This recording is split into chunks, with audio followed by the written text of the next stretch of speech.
Hey everybody, welcome back to the channel. This is Lady Nika and with a review for tonight's episode of The Have and the Have-Nots. This is season 3, episode 15.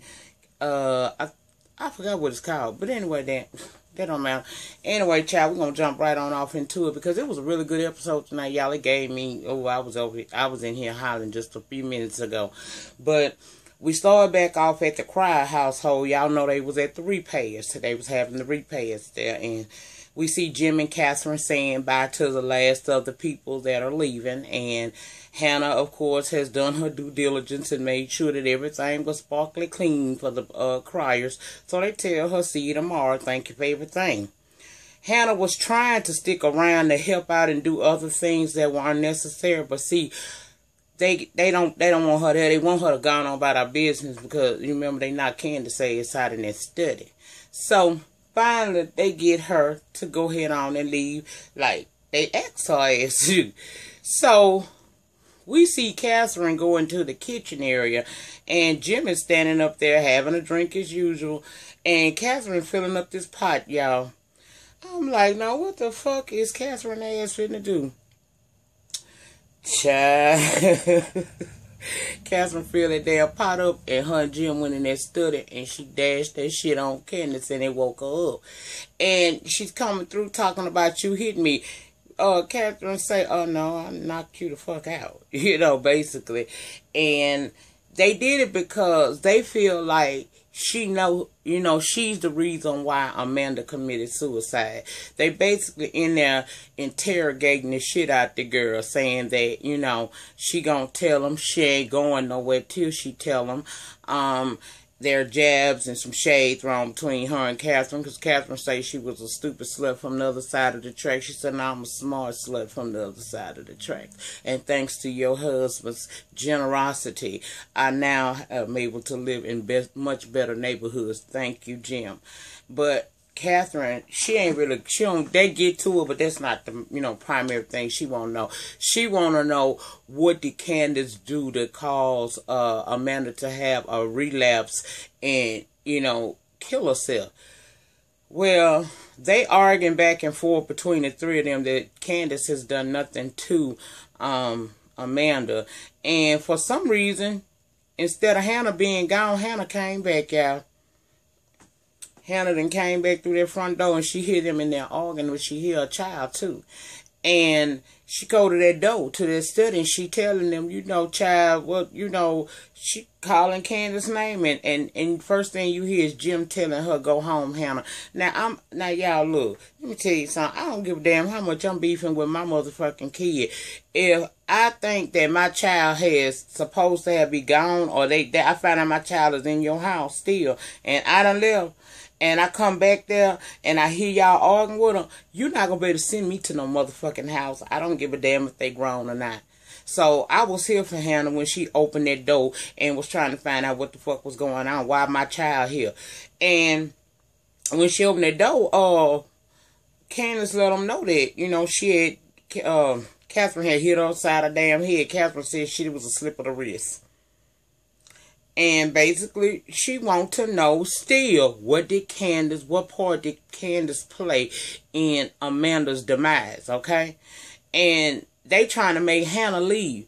And my thing was this right here. I was here for her. Now, me and her may not get along, but I'm not going to leave my child here so you hoes can jump on her. That just ain't going nowhere. I don't know now. Shit, what mother you not going to let that happen? I don't give a damn what my child did.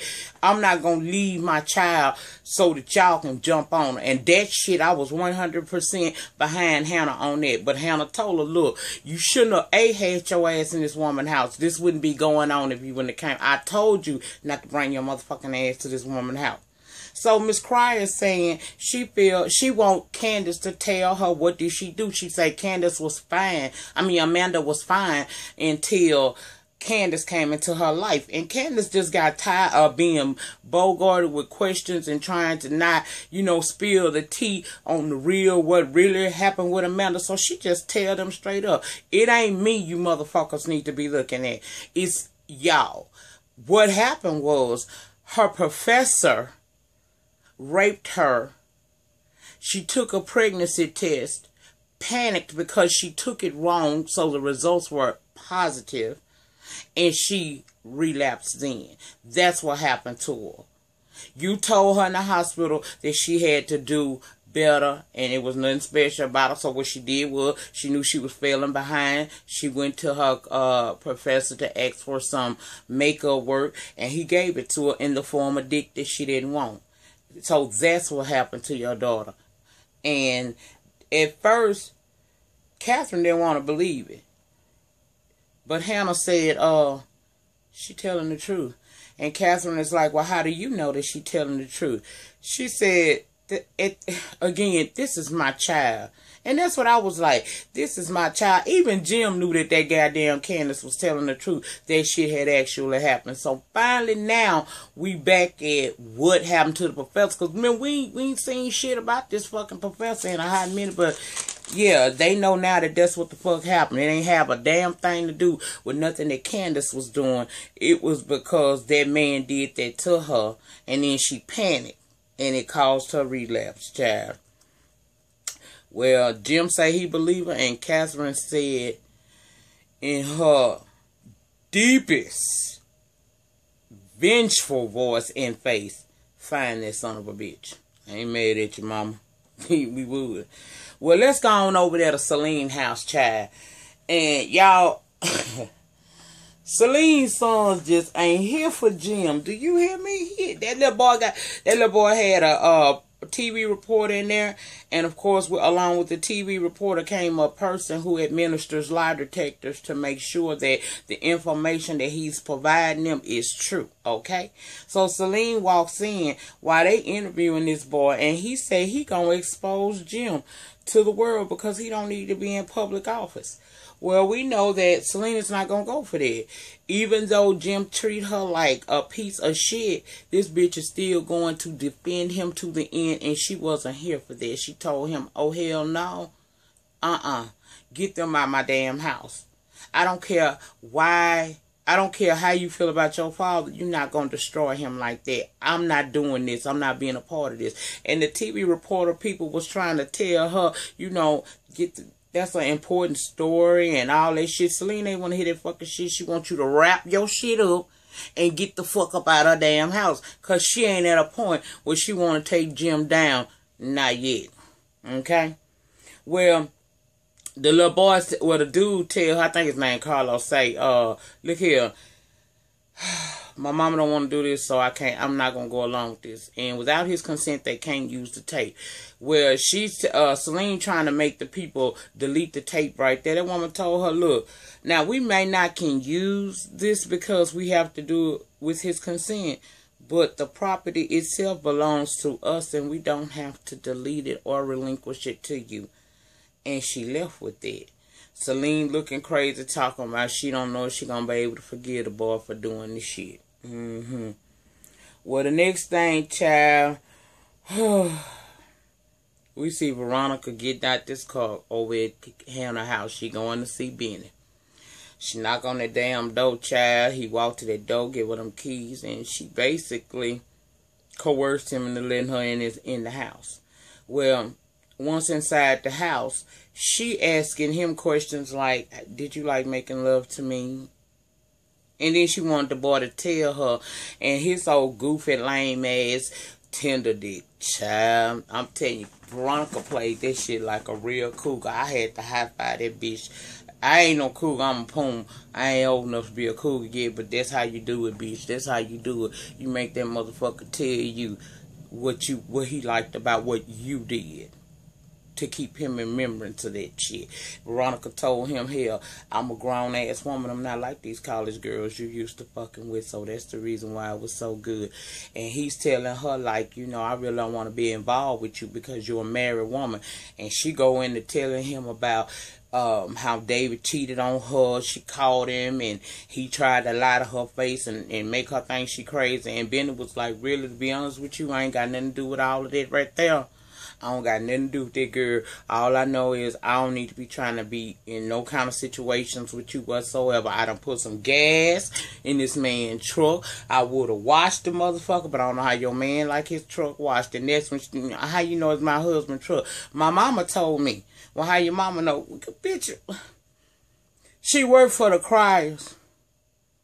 How would she not know, Veronica, with your dumb ass? Well, she started kissing on him and rubbing on him and shit. And, of course, tender dick, you know, they're going to be like that, honey. It's very easy to manipulate the tender dick because he's so excited. He ain't never had it like that. He used to being in control. He ain't used to a bitch controlling him. And Veronica, although it was his meat pistol, she took ownership of that the night before. And apparently she took it tonight. Well, she get to telling him, child, where's your bedroom? Because she already know she ain't got to leave. She ain't got to do none of that shit. She ain't thinking about this shit he talking about. Because she already got it focused in her mind. Oh, he fucking me today he is. I don't know what he going to do tomorrow, but today he going to give me the dick. So she got her ass around there talking about which one is your room. She went to Hannah's room. He said, that's not my room. He said, well, if this one ain't it. She said, if that one ain't it, this is it. Baby, she go in that room. He followed behind her like he really just don't want to do the shit. But we all know that dick hard and he wants to. So, first thing she did was make him undress her. High five, ho.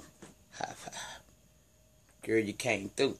Well, he undressing her and they doing all the pre-fucking shit that you're supposed to do. Feel it, touch it, kiss it. And then he decides that he gon', you know, he feeling them Wheaties he ate this morning. So he throw her down on the bed, honey. And while all this shit going on, they getting they fuck on, or about to. Back over at the hotel, Candace arrives there. And Vanellope is coming down the hallway. She's trying to get into her room. Candace so motherfucking scared about that damn near hostage situation she had going on with Jim and motherfucking Catherine. This bitch can't even use the little card to get in her room. She's struggling with it, y'all. That bitch was scared. Because if her mama hadn't came back in that house, Catherine and Jim was going to hold her hostage the way she did Jim ass when she had him in the hood with the, you know, with the niggas, you know, the niggas, the thug niggas and shit. So she's so motherfucking glad her mama done got her out that damn situation. That bitch is, she can't even get that key in that motherfucker, bitch. He come down that hallway, she like, hey, but this ain't a good damn time, motherfucker. But you know, Oscar, that's his name, but I call him Vanellope, y'all. He tell her, you know, he just want to be friends with her. Now, I would be weary too, you know, because this nigga sure is mighty motherfucking friendly. I know it's men out there that are, you know, want to hook up with you and, you know, that are genuine, they have genuine good interest, your genuine good interest at heart. They really do. They just want to get to know you and see what can happen. Well, this shit happening so fast with this motherfucker. And then Candace is such a scandalous bitch herself. You know, you can't never be, when you a scandalous hoe, you got to always be on the lookout for a nerd to come along and try to do you something. So she was asking him after they get into the room, you know, what the fuck you want? Let's stop all the bullshit in the games. What is it that you want? He said, I just want to be your friend. I just want to be there for you. You know, I like you. You know, so that's why I want to be there. Plus, I feel alive with you. And it's something I haven't felt in a long time. Well, they decided to have a real talk. Baby Candace sat down there in that chair. She said, let me tell you, okay, we're going to stop the bullshit. You want to know about me? I'm going to tell you about me. She told him, I come from the wrong side of the track. I was molested as a child. My mama and I can't stand each other. I got pregnant by a gang member who later went on to tell me that he killed my son. But my mama just came here the other day and you was here and she said my son is still alive. I do not have the capacity to love ever since I thought my son was dead. The only person that I can love is my brother. We will get close. We can have as much fun as possible. But never trust me and never think I can love you because I cannot. Baby, if that wasn't some motherfucking truth for your ass, okay. Well, he had a story of his own. Old Vanilla me say my wife died. It damn near took me out. I went to fucking in and everything I could find to fuck that I felt like was a conquest. When I got tired of fucking them bitches, I was on to the next. Me and you can be friends. We can have a wonderful time together. But eventually I will, you know, get you, and then I will get tired of you and I will leave you. And apparently that realness must have somehow, when you a conniving type motherfucker like them two is, that must turn you on, because I ain't gonna lie, I don't do the swerve, but bitch, I was like, damn. Child, I had started having, where my shit is, baby, I went to fan, and you know I get them hot flashes real.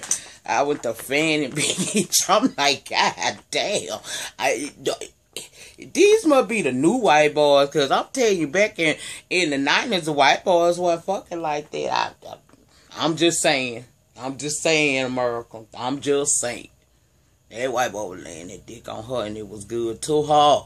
And I was like, yes, go ahead on with it, girl. Well, let's go on back over to Jim and Catherine's house over there at the Criers. And Jim on the phone trying to find out about this damn professor. Well, he done found out that the professor not only still work there, still live in the area. And Catherine has entered the room at this point, and she is on one. Catherine say, I told your ass about fucking Amanda, about the times that we had to save her. You didn't pay attention this time, and look what happened. Now, I'm telling you this time, Wyatt, our last one, is out of control, and I need you to do something, and I need you to do something now. Well, Jim is like, well, let me tell you something, Catherine. I got this. I told you I'm going to deal with this fucking professor, and I'm dealing with Wyatt today. She said, well, you need to get to doing it. He said, but let me explain something to you, Catherine. When this starts, you can't jump into Mother Cub fucking role, baby. You ain't going to be able to jump up and want to save your cub this time. When this shit starts to rolling, it's got to play itself out. And I'm going to need you to stay out of my way while I do what I need to do. And Catherine said, okay, you got it. Get on it. And he did. He went in there where Wyatt was, told Wyatt, get your ass up, let's go. Wyatt started talking shit back. I ain't going nowhere with you. Jim said that you got a choice. You can come on down here and go get in this car with me willingly, or I put your ass in there. But you leaving this motherfucker with me today. Yes, God. All right, now. Guess it's going to be some changes at the Criers, huh? Well, let's go back to the hotel, y'all, because y'all know I'm still having hot flashes behind vanilla meat. Laying a dick on that girl like that ain't nothing like getting you some good ass. Okay, but anyway, they talking, and she admits she want to find her damn son. It's a lot of, you know, small talk with them, and then he realized something, and she thought it was a ploy to leave out the room or to leave. She said, look, you ain't got to come up with no reason to leave. I told you from the jump how I am, so you can just go. I'm not one of them type of girls. He said, no, I'm not really coming up with an excuse for you. It's just I realized my plane been sitting at the tarmac for the last 2 days. I got 2 days, and then I'm going back to New York, and do you want to go with me? And Candace was like, thinking this motherfucker playing, and he was like, look, in 2 days at 9 a.m., meet me at the airport, and or else I'm out of here. And she said, well, I guess you out of here. Candace be trying to mean what she say and say what she mean, but that white boy put it on, and he impressing her. She interested. But he get up, he leaves. She keep his shirt, make his ass walk out of there shirtless, and he don't bother put no shoes on. You know, white people can walk. They say we got hooks on the bottom of my baby. Them motherfuckers can walk through hot cold, but okay. All right, so next thing we know, y'all, we sitting up here tripping off of what's going on with fucking Candace and old boy. Oh yeah, and while they was talking shit, that Vanilla me told her to go on down there to the jailhouse and visit with Quincy and try to find out where her fucking son is, since she concerned about it. Excuse me, y'all. But, yeah, she's saying that going to see him is like going to see an animal. And I told her, but he a cage one, though. Ain't nothing he can do to you. He locked up. This the perfect opportunity to go talk to him and see if you can maybe get some information. Do you want me to go with you? She say, no, she gonna go handle it by her motherfucking self. Okay, girl, go on down into the jailhouse and talk to him and see how successful this shit gonna be. But anyway, so we still reeling off of that shit, right, y'all? This ain't I know, child. I see the white detective that Maggie Data hired to watch Veronica sitting out in front of fucking Candace's house, child. Hannah's house. He done been sitting out there since Veronica got her ass there. So he done called Maggie and told Maggie, I got my eye on your hood, on David truck, and Veronica's on the inside of the house with the young man Benny. She say, well, how long she been there? He said she been there about an hour. She said, well, do you know what they doing? He said, I don't know. All I know is they appeared to be in the living room, but then a light came on in another room. I don't know. So she trying to find out, can the man ease up there to get a better view? And that man told her the truth. And I don't blame him. Girl, this is the other side of the tracks according to how the storyline go. How the fuck is he gonna catch his white ass up there and not be noticed in that neighborhood trying to peep through a fucking window to see? Girl, get your fucking ass some damn well, Maggie, with that retarded ass shit. Now, bitch, I know you're thirsty, but don't start being stupid. So the man tell her ass, look, I'm going to sit here and I'm going to peep it out and shit. And Maggie say, get her, text her the address to the location where the truck is, right? So he do that. Next thing we know, we see David in the fucking car and he getting a call from Maggie. And she saying she turned his GPS on and found out the location of his truck and it's in a seedy part of the area, a seedy part of town. Do he want her to call the police? At first he said yeah. And then she said, because she know Veronica there. She really want him just to go there. But she don't want to just tell him like that. So she's sitting up there talking about, well, what if it's your wife in there? And David is like, Veronica wouldn't be caught dead on that side of town. And Maggie say, well, remember she did used to have a little problem with drugs and stuff. So I guess that resonated with David a little bit, honey, because you see him telling her, nah, that's all right, don't call the police, I'm going to go on over there and check on it myself since I'm in the car already. So he finna get ready to go over there and find out why his fucking truck there. Well, while he on his telling the driver to turn around and all that old good shit, we see Candace done went down there to the jailhouse to see Quincy. And child, they ain't acting like they like each other at first, but that's just how it is. He basically trying to fill out, and she just basically there to inquire about where the hell is little Quincy. And he's saying he missed her, but the motherfucker looking like, looking at her with sinister eyes like, bitch, yeah, I miss you so much, I can't wait to kill you type of shit. And she asked if she can't, and he gonna ask her, did she come to bail him out? She told him, no, we'll talk about that later. Right now, I'm trying to find out where is our son. And he tell her he know where he is and he fine. And she wants him to tell her. So I guess he realized at that one point he wasn't gonna be able to talk Candace into just trying to bail him out so he can fuck her up. She ain't stupid like that. So he told her that he seen every sealed record and document where she ratted on him, and he saw it via Veronica. And Veronica is the one that got him out of jail last time, and when he can get hold of her, she gonna get him out again. And when he get out, he is going to kill her fucking brother, show her the type of hoe that her mama is or some shit, and he gonna kill her too. And he will make sure that their son hates her as much as he do. That's what he said. Child. He told her all that shit. Motherfucker, you see him beating on the damn window because he in jail. He can't do shit to her till he get out. So they beating on windows and shit, and she gets up and she walks out. She's pissed off that he done said all that shit. Plus she mad because she done found out Veronica once again in her fucking business. Okay.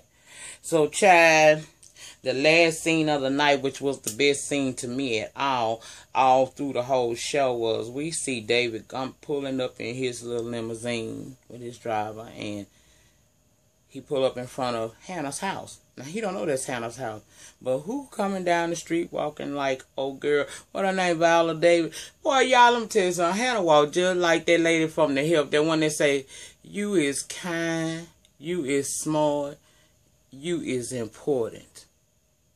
Remember that woman there? That's how Hannah came walking down the street like her feet hurt and shit. Like she was barely able to get it, baby. She had that, ooh, I've been working all day on these motherfuckers. Step to her motherfucking shit. But in the motherfucking way, she get that, she like Mr. Harrington. And he like Hannah, and she was like, what's my truck doing here? And she like, my son brought it here last night. Your wife bailed him out of jail. And he was like, but why would my truck be here? She said, I don't know. We can go in the house and ask him, though. You know, he in the house. Let's go in there and ask him. So they go in the house to ask him. She walked in the house with David, had him sit down, and she called for Benny. Benny didn't answer. So she went to Benny's room, opened that door, and y'all, why is Veronica smiling, riding the shit out that motherfucker? Benny got the look of death on his face because he know his mama finna hit the ceiling. But this bitch smiling like a motherfucker, and this hoe go off at that point. And I was like, oh my God. Next week you gonna see Veronica being told by Hannah to get the fuck out of her house and wait for her ride. She talking about, but it's a bad neighborhood. Hannah told her, girl, please, you black, ain't nobody gonna do shit to you. We gonna see Wyatt go to jail next week. They gonna be cavity searching that ass. Jeffrey, he might be ready in a little while, bitch. But y'all, that completed tonight's episode of the Have and Have Nots. I hope that this was as entertaining for you all as it was for me. And until the next video, as I always say, in the meantime, in between time, please like, comment, subscribe. Tell somebody about my ass and come back and see me again. Peace.